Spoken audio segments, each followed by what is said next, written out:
Hello and welcome to KUOI Talks. I'm Abigail Spencer, the production manager here, and we are sitting down with No Soap Radio. Woo! If you guys just want to go around and introduce yourselves. Hi, I'm Destiny Angel. I play the alto saxophone. I'm Alex Lardy. I'm a tenor saxophone player.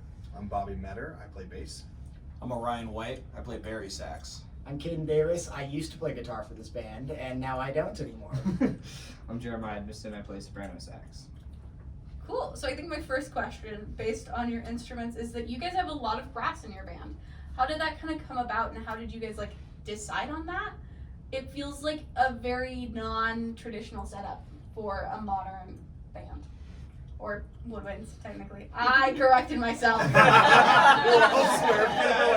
Should we say it? Should we say it? In the room. I was a choir kid. I know nothing about instruments. That's okay. Anyway, band setup is different. How? Why? I wanted a horn section really bad when we started the band. Is pretty much it.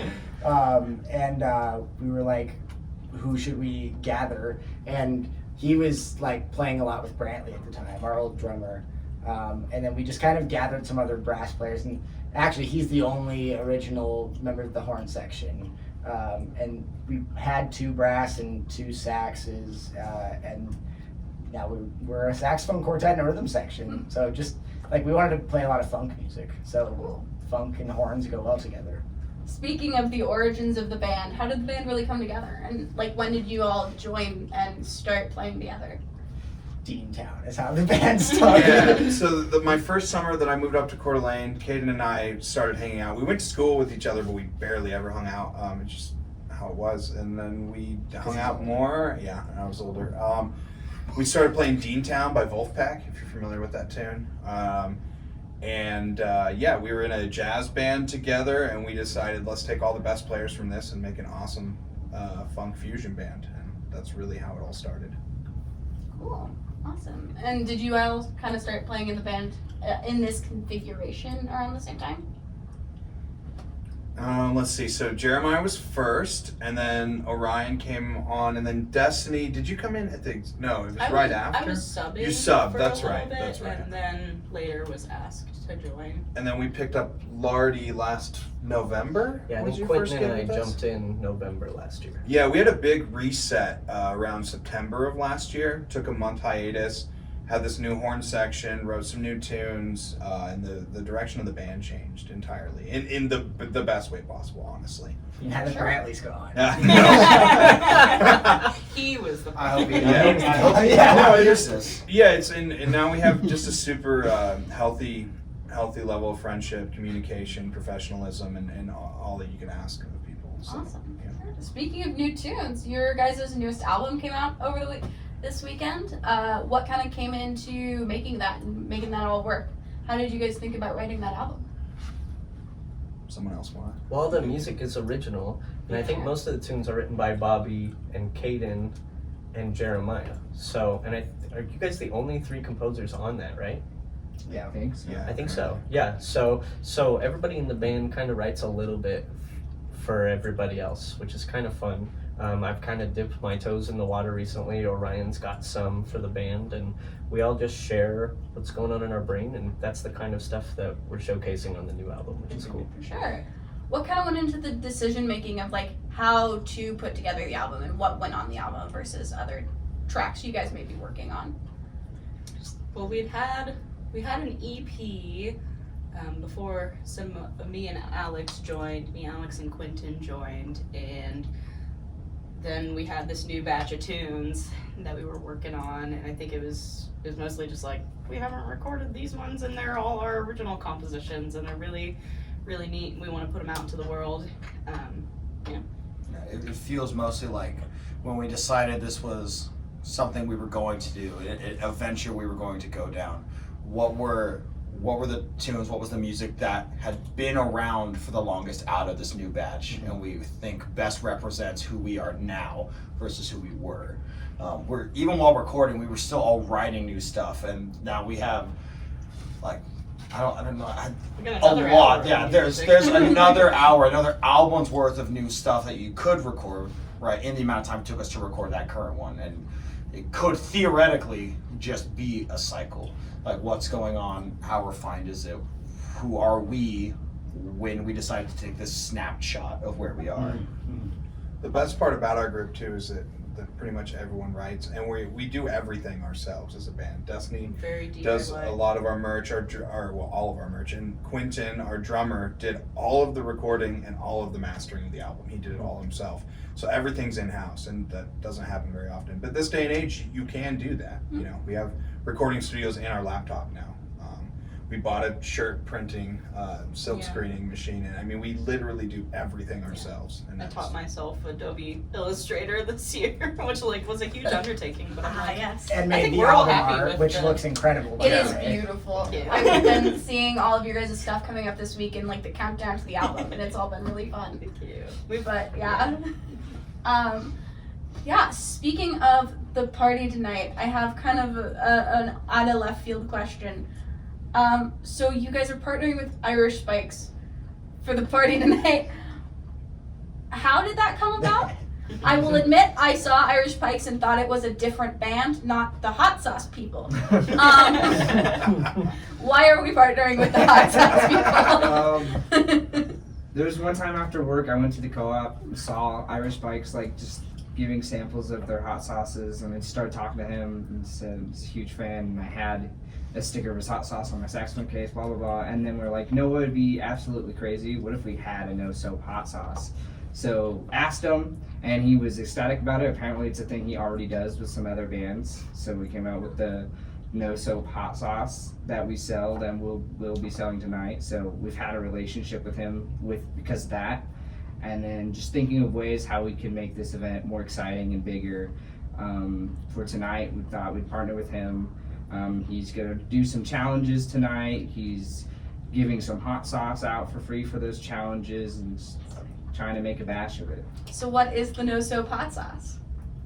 It's not, he doesn't make like a unique hot sauce Okay, just for us. for It's sure. Unicorn's blood. Use the Yeah, it's the unicorn. unicorn's blood, but we get to put our logo and brand on it and market it that way. And it's really good. It's, It It's is. not like super spicy. It's Okay, kind of like yeah. it's like a salsa. yeah, It's yeah. flavorful. It's it's Yeah. so If- good though. if you had Goes on Perfect eggs. on If you had read Yeah. the label, you'd know it was Chipotle orange. I knew it was an orange thing. I knew it was an orange thing. I couldn't We yeah. also, how long ago? It was earlier this year, he asked us to write a theme song for his YouTube show. Oh, And so Jeremiah and Bobby wrote a quick little thing for the him. ditty. Little ditty. And we will be playing We it will be playing Yeah. it tonight. Yeah. as his intro. Yeah. yeah. So that was my out of left field question. Was a little confused by that. But Great question. Fair. I guess, what else do you guys have planned for the thing tonight? We've got some like giveaways. Oh, yeah. We printed little no soap radio bucks, and we're gonna be hiding them around John's alley. You can either get some stickers, you can get a hot sauce or a CD, and then maybe even a T-shirt. Yeah, we're gonna be doing an auction of that shirt plus a tote bag plus a hot sauce plus a CD plus some stickers. We're not gonna make any profit. No. We're giving everything away. Yeah. Fire sale. We're setting our saxophones on fire. Well, you should. Bruh, you're not in the band. I know. You don't get a say. I know. Yeah, for sure. So you just released an album. I guess my next question is like, what do you guys want to be the future of No Soap Radio? What do you want to do with it next? Whew, I- great question. I've been replaced. I moved away. I moved to Bellingham, Washington recently, and so there's a new guitar player. I just had dibs on this gig because I played on the album, so I wanted to play the album release gig. But his name's Tim, and he's a monstrous player. He's out of Spokane, and he went to Eastern and Western Washington universities. And and he's a killer player. So he's now the guitar player. So he's who they're moving forward with, which they're lucky to have him because he's the real deal. So He's a great player. yeah.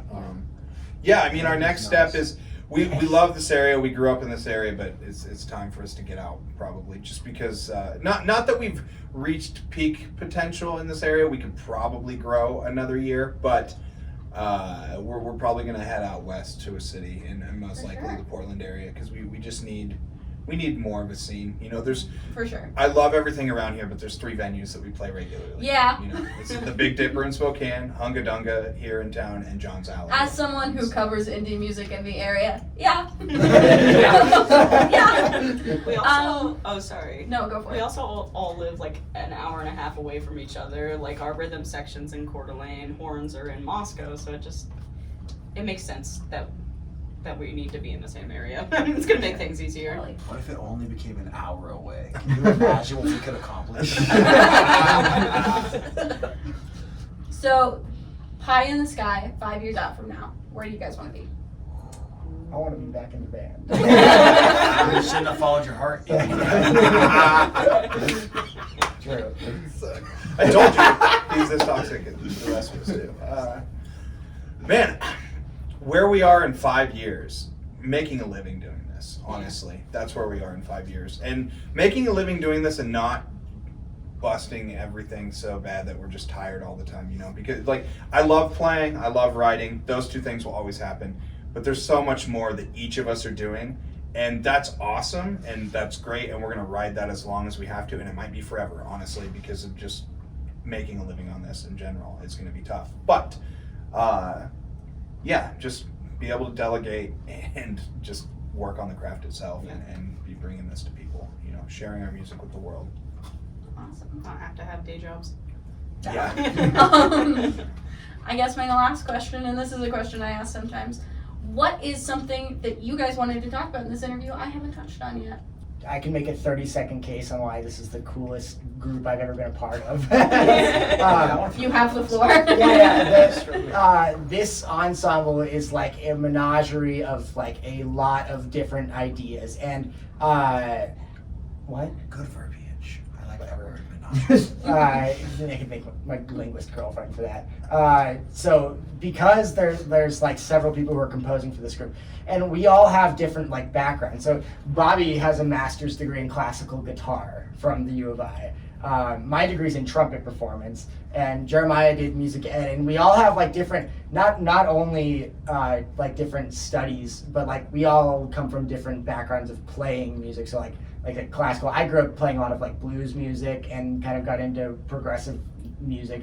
Our old drummer was really into like jazz and progressive stuff. Jeremiah's really into kind of like 4 on the floor dance kind of groove. And so when each of us are like, when we started this band, each of us were writing, this is more than 30 seconds by the way, when we started this band, everyone was kind of doing their own thing. And that's terrible, please don't. In these very like far away different sounds, we sort of were able to like find this cool thing where we were able to meet in the middle. So like Bobby's a metalhead and a classical guitar player, but like his style mixed with like some of like Brantley's like proggy and jazzy style, and then my like background in blues or like R&B or whatever music. Like this no sub genre has become a like pretty unique thing, and I think every song that we're playing now has a little bit of like some elements of all of these things, but we found this unique balance between all these genres, and you don't get that very often. Like I think there is something for everyone at every show that we play. I think our repertoire list is diverse, and there's something that will appeal to everyone, which is a very hard thing I think to pull off in a set list. But something I think we should always be striving for, and appeal to everyone in some place, you know. One of my friends, one of my closest childhood friends, actually, he came to our gig at Rendezvous in the Park, and he said the thing that was the most amazing to me is that I looked up and there's 100 people dancing, and there's a 5-year-old and there's a 70-year-old and everything in between, and everyone's just going as hard as we are. And I think that is the biggest part of this band, what makes this band. And we have a rule in this band: if you write something, we'll play it once. We won't keep it around necessarily, but we will play it once. And that level of freedom, speaking... I think you're complicated. Yeah, complicated. He wrote, Avril Lavigne's Complicated, Yes. He wrote a version of that, and it literally got more complicated, like musically, every verse, and it was a complete disaster. We debuted it at John's, and we played the final at John's, and Yeah. those were the same thing. Yeah. Never made a first and second a last. guess. But Yes. no, the point still stands is that we have the freedom to do whatever we want, and we know all our players, and it comes together to be this big, beautiful project that everyone can enjoy. So. Awesome. Yeah. I think just kind of one last thing. You guys got anything you want to plug aside from the events, your guys' upcoming gigs and stuff? The album is Yeah. out today. Save This it. is save it, listen to it, buy it. We appreciate that, and listen to the heck out of it. It's Bump so them many Spotify hours. numbers. Where Yeah. are we playing like next? We're playing the release party tonight at John's Alley here in Moscow. Our next Yeah, gig I'm is on the Hunga Dunga on the 3rd of November. Okay, And then we've got various gigs through November. gotcha. Big Dipper on the 25th of, Yeah, and John's on the 18th of November. And then I think that pretty much wraps up our year. We might have a couple gigs the first weeks of December, but after that we're going to take a break till January. A well-deserved break. We're all tired. We're still doing New Year's Eve at Draft Zone. Oh, yep. New Year's Eve at Draft Zone in Post Falls. Yeah, and I think that's all our upcoming gigs, right? Sounds like it. Yeah. They were all out of order, and you can't follow any of what I just said. We're a Awesome. hard band to fit inside, so Yeah, we do more Yeah, during it's a summer. lot of space. Yeah. Follow our socials. Instagram, Facebook. We have a Twitter. X. It's Shut up. cursed, and No. he runs it. Yeah, go look at the memes. Okay. Go Well, find yeah. content. Thank you guys so much for coming in. This has been KUOI Talks. I'm Abigail Spencer. This has been No Soap Radio. Thank you so much for having Yeah, us. thank you. Yeah, that's Very us. Thanks for listening.